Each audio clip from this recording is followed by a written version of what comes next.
Hey everyone, welcome to Online Help Guide. Today in this video, I'm going to show you how to delete Reddit account. So let's get started.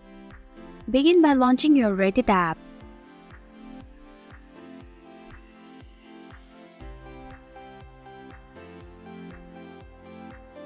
Now tap on the profile icon at the top right corner of your screen. Tap on Settings, which is at the bottom of your screen. Now tap on Account Settings, which is under General.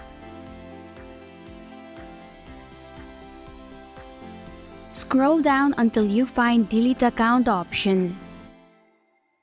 Tap on it. And if you are sure, tap on Yes, Delete. Now type in your password. Once you're done, tap on the Done button.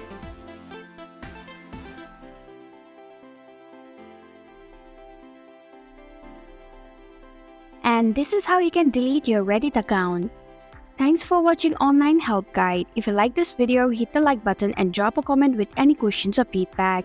If you are new, subscribe and click the bell icon to stay updated on our future videos.